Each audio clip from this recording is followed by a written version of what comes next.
तो hello guys, welcome back to my channel. So friends, जैसे कि आप लोगों को पता है अभी तक बिहार शिक्षक भर्ती में जो हमारे चेयरमैन हैं वो ट्वीट कुछ नहीं कर रहे हैं कि जो बीटीसी और बीएड विवाद है और उस पर जो फैसला आया है उसके हिसाब से वो अपना एग्ज़ाम लेंगे या नहीं लेंगे। लेकिन फिर भी बहुत सारे कयास लगाए जा रहे हैं, न्यूज़पेपर्स में भी काफ़ी सारी चीज़ें आ रही है।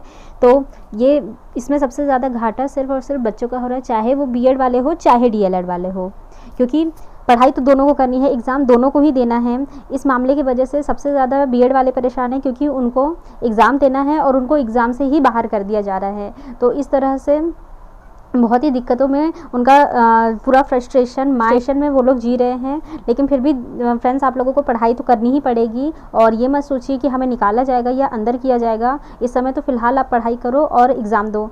तो चलिए देखते हैं आज क्या न्यूज़ आई है।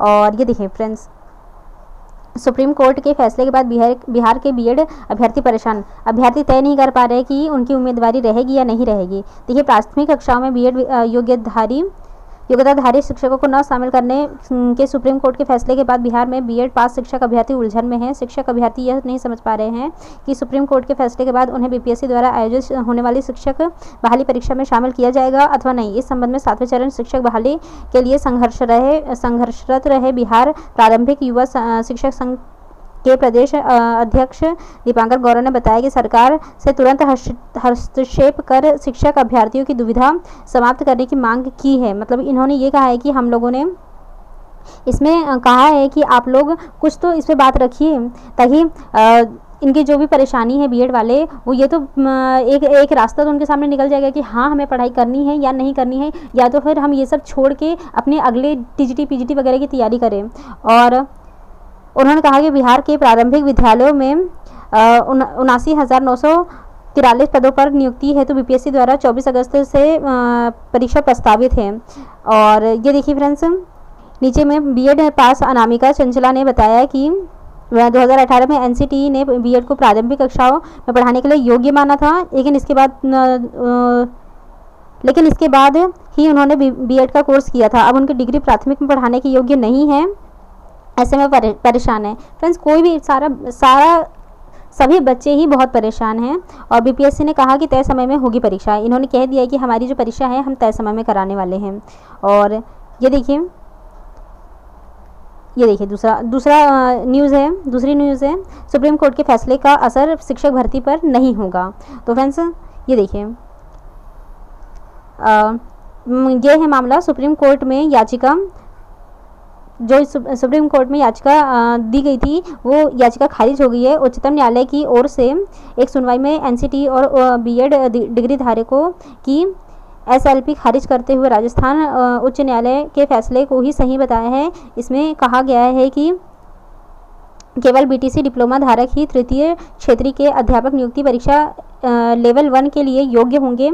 इसमें बीएड योग्यता वाले अभ्यर्थियों को प्राथमिक शिक्षा के लिए योग्य मानने वाली अधिसूचना को रद्द किया जाता है। यानी कि फ्रेंड्स, वैसे भी आप लोगों को पता है सुप्रीम कोर्ट ने बीएड वालों को प्राइमरी से बाहर ही कर दिया है। और ये 2018 से ये विवाद चल रहा है, जो कि अब 5 साल बाद इसका जो है फैसला आया है। तो और ये जो आपका एग्ज़ाम है बीपीएससी में, उसमें सुधार के भी ऑप्शंस दिए गए थे आपको आयोग की तरफ से। ई प्रवेश पत्र डाउनलोड करने की प्रक्रिया शुरू हुई। कुछ अभ्यर्थियों के द्वारा ई प्रवेश पत्र डाउनलोड करने के समय फ़ोटो अपलोड करने के समय अन्य व्यक्तियों का फ़ोटो दर्ज हो गया था। ऐसे में अभ्यर्थियों को सुधार का अवसर दिया गया था, जो कि आपको पता है 18 से 20 तारीख तक आपको उनका जो डैशबोर्ड है उस पर वो एक लिंक प्रोवाइड करेंगे, जिसमें आपको इसमें सुधार करना होगा। और ये देखिए, जो 8.5 लाख आवेदन, इसमें 8.5 लाख आवेदन हुआ है, आपको भी पता है। तो और एक और न्यूज़ देख लेते हैं फ्रेंड्स। ये देखिए, निर्धारित तिथि समय में होगी अध्यापक नियुक्ति परीक्षा। तो बीपीएससी के अध्यक्ष अतुल प्रसाद जी ने ट्वीट कर दी अभ्यर्थियों को जानकारी। ये देखिए फ्रेंड्स, प्राथमिक शिक्षक नियुक्ति में उच्चतम न्यायालय के निर्णय का बिहार में कोई असर नहीं होगा। मतलब ये एग्ज़ाम होगा, ये लोग बोल रहे हैं कि हम एग्ज़ाम लेंगे। और अभ्यर्थियों में भ्रम की स्थिति को देखते हुए आयोग ने ट्वीट किया कि बीपीएससी की ओर से 1,70,000 से अधिक अध्यापक नियुक्ति परीक्षा निर्धारित तिथि व समय पर ही आयोजित होगी। इसमें किसी प्रकार के संशय की कोई ज़रूरत नहीं है। और आयोग के अध्यक्ष अतुल प्रसाद जी ने ट्वीट कर कहा है कि बिहार में ली जा रही शिक्षक भर्ती परीक्षा किसी तरह से रोकी नहीं जाएगी। और बीपीएससी की इस शिक्षक नियुक्ति प्रक्रिया पर रोक लगाने की कोई योजना भी नहीं है। उन्होंने कहा कि हम इसमें कोई योजना भी नहीं बना रहे हैं कि हम इसे रोकेंगे।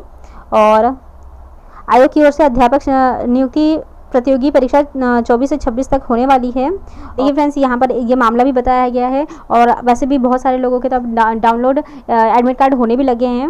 और एक और न्यूज़ देख लेते हैं। ये देखिए, यह है जो सीटेट पेपर 1 में पास बीएड वालों का रिजल्ट अमान्य हुआ। यानी कि सिर्फ, मुझे तो यही लग रहा है कि फ्रेंड्स ये सिर्फ 2023 की नहीं बल्कि पीछे वाले भी अमान्य हो ही जाएंगे। तो चलिए फ्रेंड्स, इसको भी देखते हैं।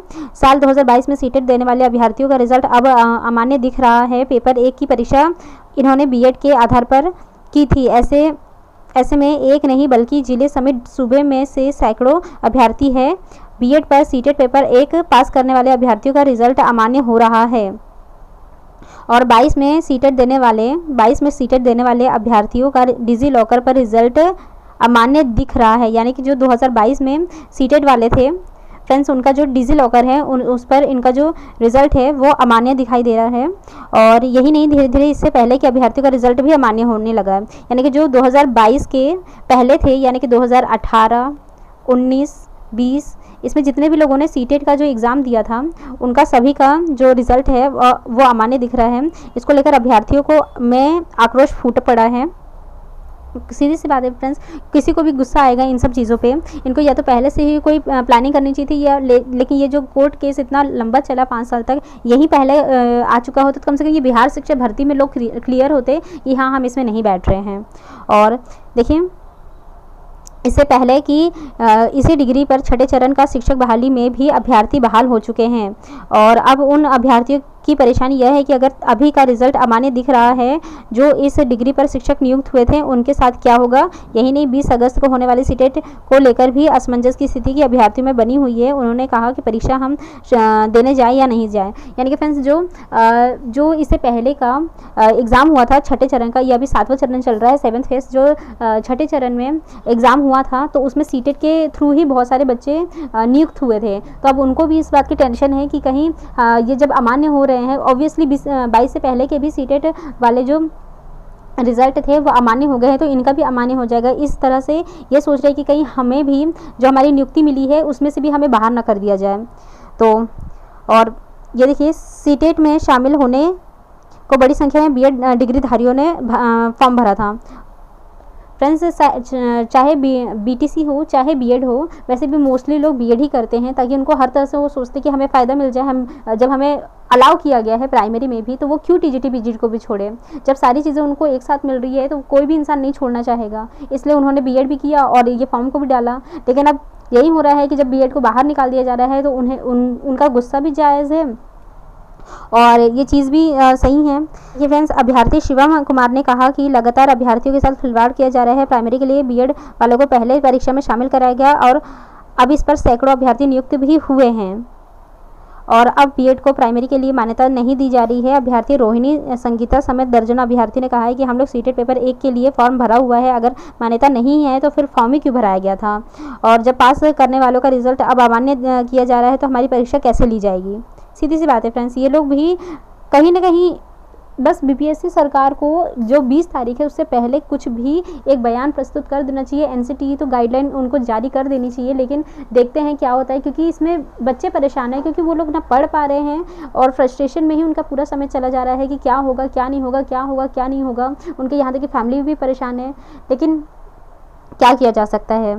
और अब तक इस पर कोई आदेश नहीं आया है। हमारा समय और हमारा पैसा दोनों बर्बाद हो गया है। अभ्यर्थियों ने कहा कि पहले हम तैयारी कर रहे थे, परीक्षा में बैठे, पास कर गए, अब नौकरी के लिए प्रयासरत थे, मगर अब हमारे रिजल्ट को ही अमान्य किया जा रहा है। ऐसे में हम क्या करें। जिनकी उम्र सीमा खत्म हो रही है उनके तो भविष्य को ही बर्बाद करने की जिम्मेदारी कौन लेगा। तो फ्रेंड्स, यही सब चीज़ें हैं क्योंकि जो 20 तारीख को भी अभी एग्ज़ाम होने वाला है उसमें भी यही चीज़ आ रही है कि बहुत सारे बच्चे से ये सोच रहे कि हम एग्ज़ाम देने जाए कि ना जाए। तो फ्रेंड्स, मैं आपसे यही बोलूँगी कि आप एग्ज़ाम देने जाओ। आप उससे क्या फ़र्क पड़ता है। जब आप लोगों ने फॉर्म डाला ही है तो आप एग्ज़ाम भी देने चले जाओ। वैसे भी एग्ज़ाम देने से आपका कोई घाटा होने वाला है नहीं, क्योंकि कभी भी सरकार है, कभी भी कुछ भी चेंज करती रहती है, कुछ भी चेंज कर सकती है।